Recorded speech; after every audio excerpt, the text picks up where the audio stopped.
प्रणाम गुरुजी। प्रणाम। जय जय श्री सीता। जय श्री राम। गुरुजी आप बोलते हैं कैसे हो मेरे पागलों। गुरुजी मैं भी एक छोटी सी पागल हूँ बागेश्वर धाम के नाम जय हो की। हमारी बहन की। जी वो गुरुजी हमने करीब 6-8 महीने पहले से आपकी कथा यूट्यूब पर या फेसबुक पर देखना शुरू की। फिर हम पहली बार चील पहाड़ी गए थे गुरुजी, आपको देखा। हाँ। उसके बाद तब भी आपके दर्शन हुए। फिर हम लोग कादीपुर गए थे, फिर 2 बार बागेश्वर धाम गए, वहां भी गुरुजी आपके दर्शन हुए। बागेश्वर बालाजी के भी बहुत अच्छे दर्शन हुए गुरुजी। वाह। फिर हम लोग ददरउआ धाम भी आए थे गुरुजी। वहां आप सच में पागल हुआ मैं। वहां पर आपके प्रत्यक्ष दर्शन नहीं हो पाए गुरुजी। हमने एलईडी के माध्यम से दर्शन किए क्योंकि बहुत भीड़ थी, लेकिन वहां पर बालाजी महाराज के दर्शन हो गए, अच्छे से हुए।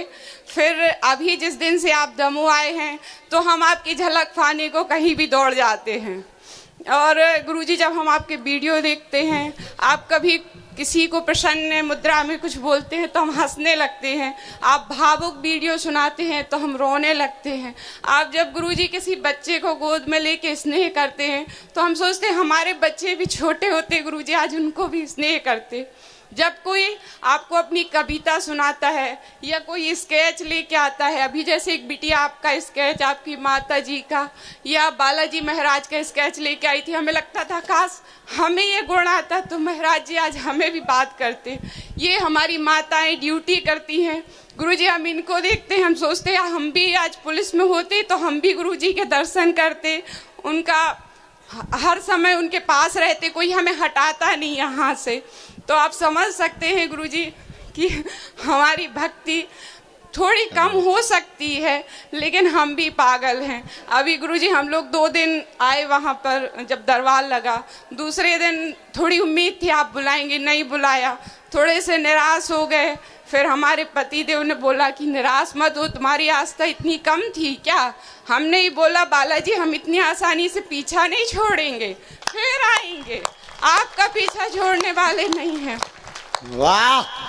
तो गुरुजी जैसा आप बोलते हैं, हम परसों आए यहाँ, उदास तो थोड़े से थे गुरुजी, हम झूठ नहीं बोलेंगे, लेकिन हमें लगा आप जैसे जो भी बोले वो हमसे ही कह रहे हो कि तुम्हारी आस्था इतनी सी थी क्या, नहीं बना पर्चा, नहीं बना, आखिर कभी तो भनक पड़ेगी ना कान में उनके।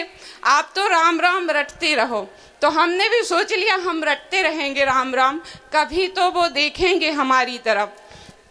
तो गुरुजी मैंने अपने आप को, अपने पति को, अपने दोनों बच्चों को और अपने माता पिता को बालाजी को समर्पित कर दिया। और गुरु महाराज जैसा आपने परसों बोला था कि किसी की कृपा अगर मांगनी हो तो कृपा करने वाले को मांग लीजिए, तो गुरुजी हम आपसे आपको हमारे लिए हमेशा के लिए मांगते हैं, हमारे मार्गदर्शक बन जाइए। आप हमसे कोसों मील दूर हो, हम आपको ना देख पाए, आपसे बात ना हो पाए, लेकिन जब हमें ज़रूरत हो आपकी, हम हृदय से आपको याद करें। आप प्रत्यक्ष परोक्ष रूप से हमारे मार्गदर्शक बन जाइए, हमारा होना स्वीकार कर लीजिए गुरु महाराज। और जैसे हमने कहा कि हम पागल हैं, तो हम आपके कहीं भी वीडियो देखते हैं, कोई कुछ भी आपके बारे में लिखता है तो पढ़ते हैं। हमने पढ़ा था गुरु महाराज कि आपको खजूर बहुत पसंद है, तो हम लेके आए हैं। आप अगर एक भी ग्रहण कर लेंगे तो हम दिल से मान लेंगे कि आपने हमारा होना स्वीकार कर लिया है। पहली बात तो जी आपने हमें भावुक कर दिया, और हम यही कहेंगे कि आज से बागेश्वर बालाजी आपके हो जाएं। जी जी सन्यासी बाबा। और गुरुजी आप हमारे होना स्वीकार कर लीजिए गुरुजी, हमारे मार्गदर्शक बन जाइए। हम आपको जब याद करें, आप हमें किसी भी रूप में आके हमारी खुशियों में, हमारे दुख में, हम जब भी 2 राहे पे खड़े हों आपसे पूछें गुरुजी अब हमें क्या करना है, आप हमें आदेश दीजिए। सन्यासी बाबा ऐसी कृपा करेंगे। जी जी गुरुजी, हमें अपने गुरुजी पर भरोसा है, और आपकी एक खजूर ना छोड़ भी हम। जी जी गुरुजी। एक नहीं, आप आके दे दो। जी जी गुरुजी। एक बार ताली बजाओ हमारी बहन के लिए। कितनी अद्भुत निष्ठा है ना। अद्भुत निष्ठा।